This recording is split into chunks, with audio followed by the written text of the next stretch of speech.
प्रिय विद्यार्थियों नमस्कार। मैं डॉक्टर अरुण कुमार आज आपसे बात करूंगा ब्रिटिश प्रधानमंत्री के बारे में।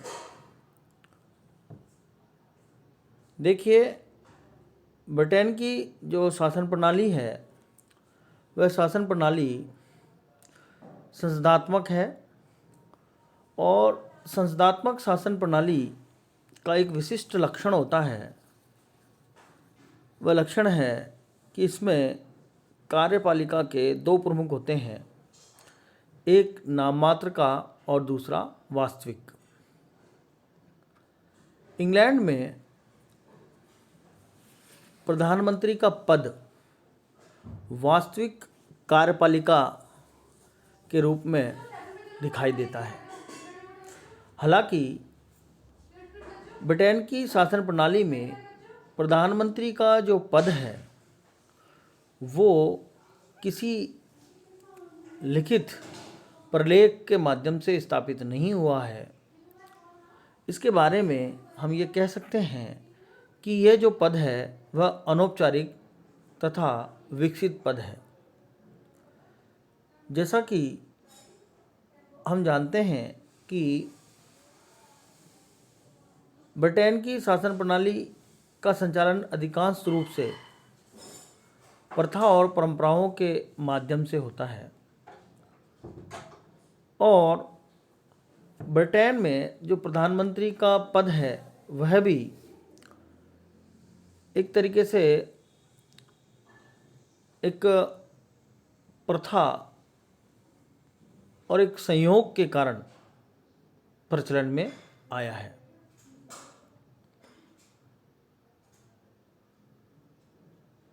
ये एक ऐसी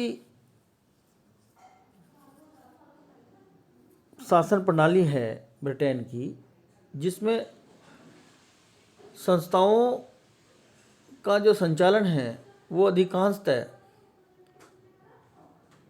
अभिसमयों के माध्यम से, परंपराओं के माध्यम से, प्रथाओं के माध्यम से, रूढ़ियों के माध्यम से होता है। प्रधानमंत्री पद जो है उस पद की जो शुरुआत है वो शुरुआत इंग्लैंड में एक संयोग के कारण हुई है। जैसा कि हम जानते हैं कि शासन के संचालन करने के लिए राजा को कुछ व्यक्तियों से परामर्श की आवश्यकता होती थी और उस परामर्श संबंधी बैठक की अध्यक्षता राजा के द्वारा की जाती थी। एक समय स्थिति ऐसी आई कि ब्रिटेन के राजा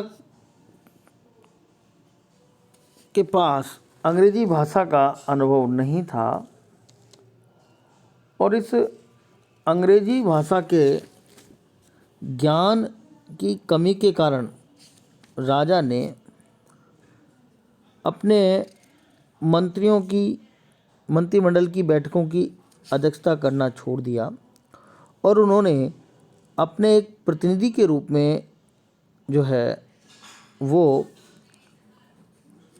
प्रधानमंत्री के रूप में एक व्यक्ति को उन मंत्रिमंडल की बैठकों की अध्यक्षता करने के लिए नियुक्त करना शुरू कर दिया और तब से यह प्रथा प्रारंभ हो गई कि मंत्रिमंडल की बैठकों की अध्यक्षता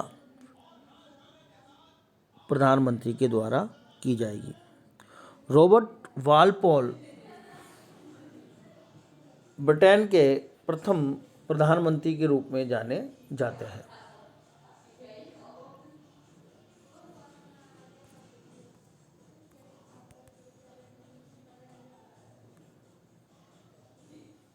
इस प्रधानमंत्री पद पर नियुक्ति कैसे होती है, इस पर यदि हम चर्चा करें तो हम देखते हैं कि प्रधानमंत्री लोक सदन में बहुमत दल का नेता होता है लोक सदन में जिस दल को बहुमत प्राप्त होता है उस दल के सदस्य अपने में से किसी एक व्यक्ति को अपना नेता चुनते हैं और वह नेता सम्राट के सामने सरकार बनाने का दावा पेश करता है।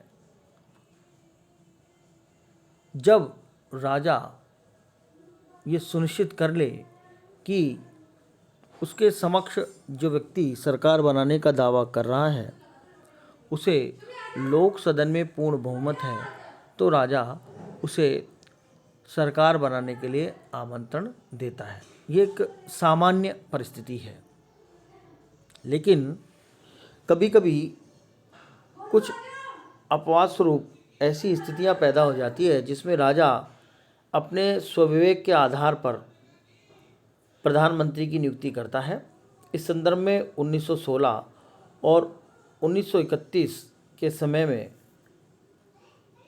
ऐसी परिस्थिति बनी जिस समय राजा ने अपने स्वविवेक से निर्णय लिया।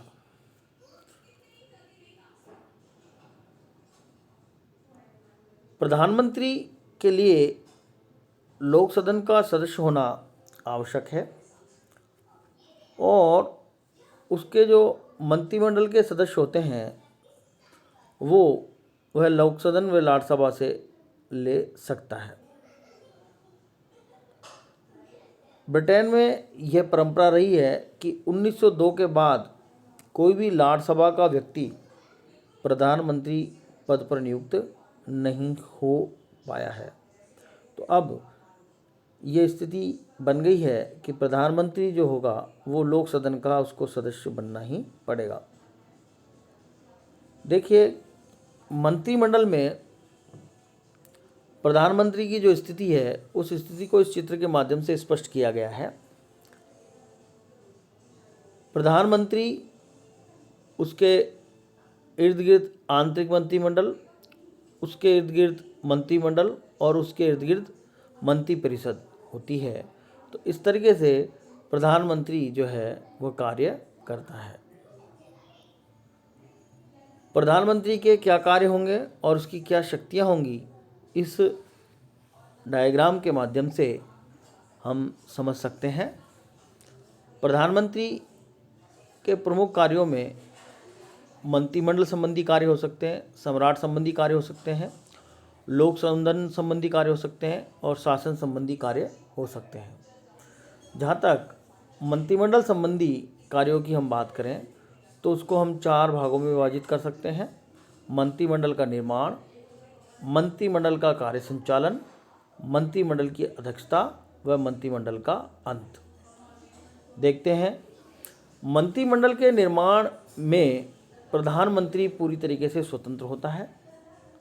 मंत्रिमंडल में कौन सदस्य होंगे इसको तय करने का काम प्रधानमंत्री का होता है। राजा उन्हीं लोगों को मंत्रिमंडल में शामिल करता है जिनका नाम प्रधानमंत्री के द्वारा सम्राट के पास पहुंचाया जाता है। सामान्यतः प्रधानमंत्री अपने दल के वरिष्ठ लोगों को, विशेषज्ञ लोगों को अपने मंत्रिमंडल में शामिल करता है। और भी कुछ बाध्यताएं होती हैं, उसे सभी वर्गों को प्रतिनिधित्व देना पड़ता है। मूलतः मंत्रिमंडल के निर्माण का जो काम है वो प्रधानमंत्री के द्वारा ही होता है। मंत्रिमंडल का जो कार्य संचालन है वह कार्य संचालन भी प्रधानमंत्री के दिशा निर्देशानुसार होता है। मंत्रिमंडल के सदस्यों में जो मतभेद पैदा होते हैं उन मतभेदों को प्रधानमंत्री के द्वारा दूर किया जाता है। पूरा मंत्रिमंडल प्रधानमंत्री के नेतृत्व में काम करता है। मंत्रिमंडल की अध्यक्षता प्रधानमंत्री के द्वारा की जाती है और वही मंत्रिमंडल के सदस्यों के बीच विभागों का बंटवारा करता है। मंत्रिमंडल का अंत करने का काम भी प्रधानमंत्री के माध्यम से ही होता है। प्रधानमंत्री किसी भी मंत्री को उसके मंत्रिमंडल से हटा सकता है, उन्हें त्यागपत्र देने के लिए बाध्य कर सकता है, किसी भी मंत्री के मंत्री पद में वह परिवर्तन कर सकता है और वह स्वयं राजा के समक्ष मंत्रिमंडल भंग करने की सिफारिश भी कर सकता है। प्रधानमंत्री ही वह व्यक्ति होता है जो मंत्रिमंडल की तरफ से सम्राट को परामर्श देता है। वह अपनी राजनीतिक गतिविधियों के संदर्भ में समय समय पर राजा को अवगत करवाता है। प्रधानमंत्री लोक सदन का नेता भी होता है। उसी की पहल पर संपूर्ण व्यवस्थापन कार्य का संचालन होता है।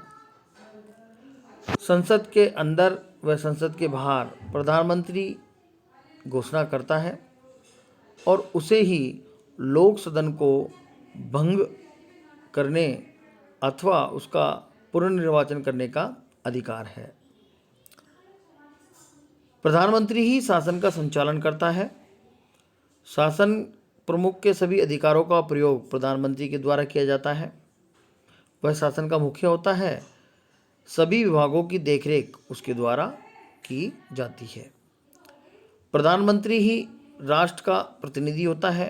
वह अंतर्राष्ट्रीय उत्सवों में, अंतर्राष्ट्रीय महत्व के मामलों में देश के प्रतीक के रूप में कार्य करता है। दूसरे देशों से संधि करता है, अपने देश का प्रतिनिधित्व करता है। साथ ही साथ प्रधानमंत्री अपने दल का नेता भी होता है। वह दल की विचारधारा के अनुसार शासन का संचालन करता है। दल में उसकी स्थिति अत्यंत मजबूत होती है और दलीय नेता के रूप में वह संपूर्ण दल की विचारधारा को लागू करने का काम करता है। चूँकि लोक सदन में वह बहुमत प्राप्त व्यक्ति होता है, तो वह अपने सदस्यों को दल की विचारधारा के अनुसार प्रतिक्रियाएं करने के लिए दलीय सचेतक के माध्यम से सूचनाएं प्रेषित करता है। दलीय सचेतक प्रधानमंत्री की इच्छानुसार, दल की इच्छानुसार अपने दल के सदस्यों तक संदेश पहुंचाता है। प्रधानमंत्री के द्वारा ही उच्च स्तरीय नियुक्तियां उसकी सिफारिश से ही राजा के द्वारा होती है। लाट सभा के लिए नए लाट्स की नियुक्ति करना, सभी प्रकार की उपाधियां सम्राट द्वारा प्रधानमंत्री की सिफारिश पर ही की जाती है। ब्रिटिश प्रधानमंत्री को संकटकालीन शक्तियां भी प्राप्त हैं। हालांकि इस प्रकार की संकटकालीन परिस्थितियों के संदर्भ में ब्रिटेन में न तो लिखित प्रलेखों के माध्यम से, न ही परंपराओं के माध्यम से कोई व्यवस्था है, परंतु व्यवहार में जब कभी किसी प्रकार की संकट की स्थिति पैदा होती है तो प्रधानमंत्री के दायित्वों और शक्तियों में वृद्धि हो जाती है और उस समय प्रधानमंत्री एक तानाशाह के रूप में काम करने का अधिकार प्राप्त कर लेता है। तो इस तरीके से प्रधानमंत्री के द्वारा अनेकों कार्य किए जाते हैं। धन्यवाद।